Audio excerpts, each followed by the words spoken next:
This is Grandma Jackie again, telling you the wolf's side of the story of Little Red Riding Hood. Remember, everybody gets to have their opinion about what happened. This is called The Wolf's Tale.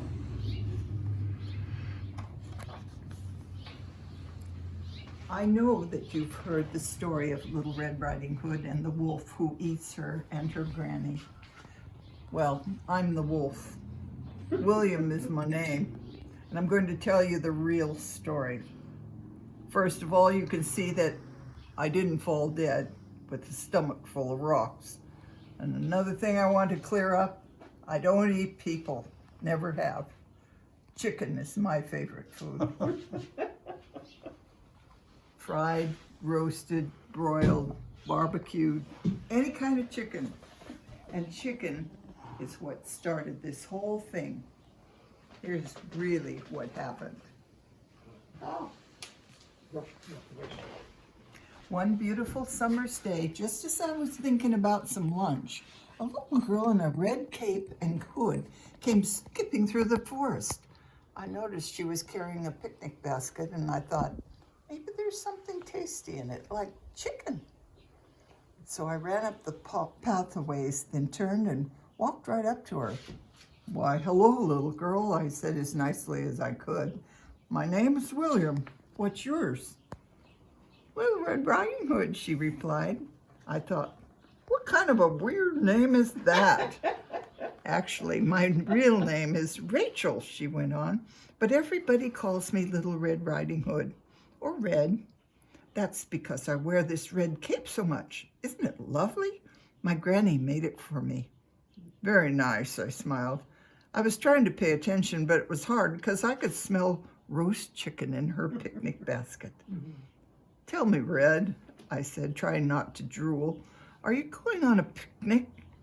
"No," she said, "I'm taking Granny some roast chicken for lunch." I thought, not if I can get at it first. Then a brilliant plan came to me. "You know, Red," I said, "it seems to me that your granny's very good to you. You could show her how much you appreciate her by taking her a bunch of flowers. See those lovely ones over there just beyond the path?" "Oh, a good idea," Red exclaimed, "but I don't want to be late for lunch." "How far away is Granny's house?" I asked. "It's just on the other side of the woods," Red answered. "It's the one with a red fence and 3 tall oaks in front of it. So that's where she lives. I replied, rubbing my chin. Truth was, I knew Granny's house well. She raised the plumpest chickens in the village. I'd stolen quite a few from her. "That's not very far," I said. "You could pick a few wildflowers and still get there in time." "Oh, good," Red said. Then she set her picnic basket by a tree and skipped off into the forest. As soon as she was out of sight, I pounced on the basket, grabbed the chicken, and raced back to my den. Sitting down, I pulled off a leg, my favorite part, and started to take a bite. "Stop!" someone screamed right in my ear. "Ah!" I yelled. Throwing the chicken leg into the air, I whirled around to find Red standing behind me. Then, plunk, the chicken leg came right down on my head. "See what Drew made me do?" I yelled. "You nearly scared me to death." "You stole my chicken," she shouted. "Of course I stole your chicken," I told her. "You shouldn't have left it sitting around." "I'll bet you're the one who's been stealing chickens from Granny," she said, "and everyone else in the village, too." "So what?" said the wolf. "I'm a wolf. Everyone knows that wolves eat chickens. How are we supposed to get them if we don't steal them? Raise them ourselves?" "You know," Red said, "you wolves would be a lot more popular if you would stop eating chickens." "And just what do you think we should eat?" I demanded. "Oh, there are a lot of good things," she exclaimed. "Here, try honey cake." And she pulled one out of her basket. You expect me to eat that instead of chicken? I said, looking at the heavy brown biscuit she held out. Not on your life. Well, Red said sweetly, I think you'd better, William, because if you don't stop stealing chickens, I'll tell George where to find you. I froze. George was a hunter who had been trying to catch me for years. So far, I'd always outsmarted him, but with this nosy little girl around, who could say what might happen? After all, she'd follow me to my den without my even knowing it. No. Wait, I cried. All right, I promise I'll stop stealing chickens. Look, I'll even try some of your food. Good, she said happily. I'll bring you breakfast tomorrow. Sure, I said. I looked longingly at the chicken as Red packed it up. Then she skipped off. I had no intention of eating her breakfast tomorrow or any day. That evening, I was nosing around Granny's chickens as usual. Suddenly, I felt a rope catch around one of my hind legs. The next thing I knew, I was swinging high in the air. George, I wailed, you finally caught me. Just then I heard, hi, William, and up skipped Red.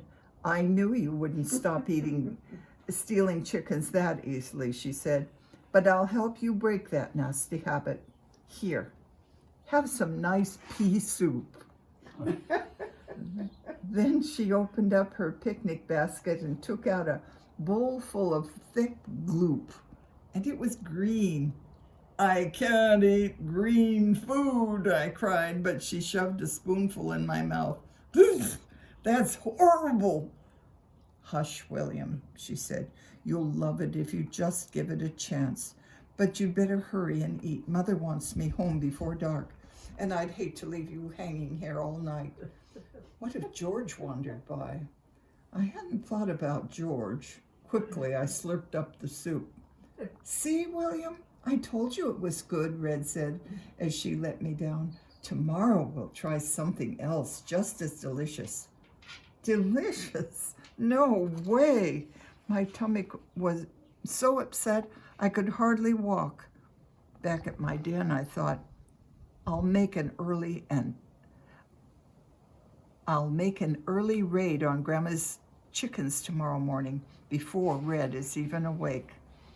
I felt a little better when I woke up, but I hadn't gone 2 feet outside my den when I crashed down into a deep hole that had been covered with brush and grass. I'm done for, I groaned. I was sure George had found my den. But after a moment, Red's smiling face appeared above me. Good morning, William, she cried out cheerfully. We're going to start the day with some hot oatmeal. She lowered the picnic basket on a rope. Now, eat up. I opened the basket and took out a bowl. In it was a steaming mound of lumpy gray stuff, swimming in melted butter and milk. I had never seen anything so revolting in my life. No, I said firmly. I will never eat this. Never. Red peered down the hole at me. Now, William, she said calmly, you liked the pea soup once you tried it. You'll like oatmeal too, but you'd better eat it while it's hot. Cold oatmeal isn't very tasty, as my friend Goldilocks can tell you. But I didn't like the pea soup, I howled miserably. I sat in the hole for an hour trying to change her mind, but it was no use. I had to lick the bowl clean before she would throw down a ladder. I limped back into my den and went straight to bed. I was too sick to even try to do any chicken stealing. The next day I moved to another den on the other side of the forest. Then I went to a house far away from Granny's to swipe my lunch. I had grilled my chicken and was just biting into a juicy leg when Red swooped out of the bushes. Grabbing the chicken leg out of my paw, she stuffed a rice cake with peanut butter into my open mouth. It happened so fast, my teeth were still expecting to bite down on chicken. and they went through the rice cake like nails into a marshmallow. The peanut butter stuck to the roof of my mouth like cement, and before I could pull the rice cake off my teeth, Red had run off with my chicken. This was too much. I threw down the rice cake. I'm a respectable wolf, I shouted after her. I eat what respectable wolves eat, which is not peanut butter. This went on for weeks. No matter where I moved, Red would find me. Every time I caught a tender little chicken, she'd trap me somehow and make me eat pickled beets or a broccoli omelet. My stomach felt like it had been cut open and filled up with rocks. I was so desperate, I decided to move to another forest. The road to the next forest went past the village. Wouldn't you know it? It was right in front of Granny's house when I spotted Red behind me. I knew if she saw me, she'd think I was trying to steal Granny's chickens. All I could think of was what awful food she might have in her basket, and I panicked. I ducked through Granny's front door and ran up the stairs into one of the bedrooms. I heard Red call out, "Granny!" I heard Red call out, "Are you home?"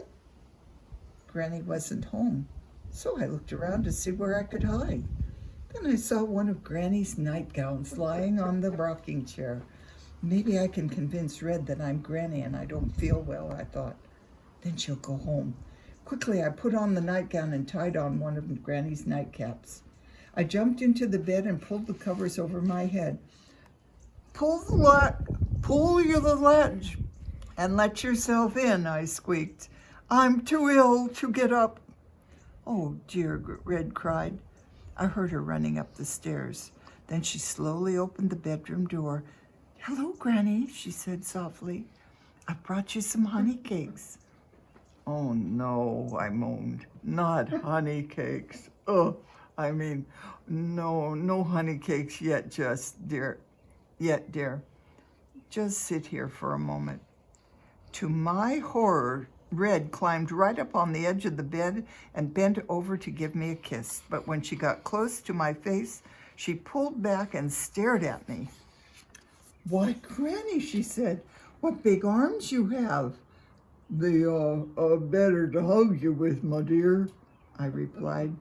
"But Granny, what big ears you have," she said. "The better to hear you with," I said to her.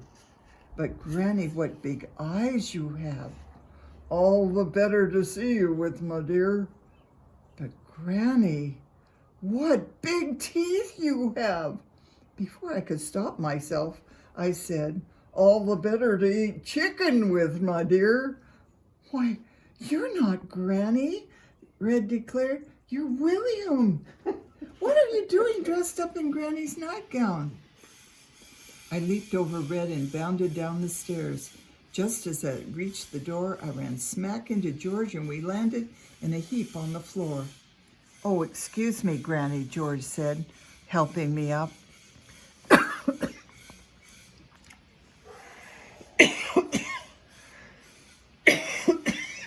Excuse me.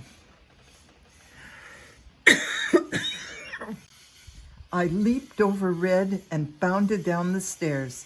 Just as I reached the door, I ran smack into George, and we landed in a heap on the floor. "Oh, excuse me, Granny," George said, helping me up. "Someone left the front door wide open, and I thought I'd better check on you." Then George looked at me.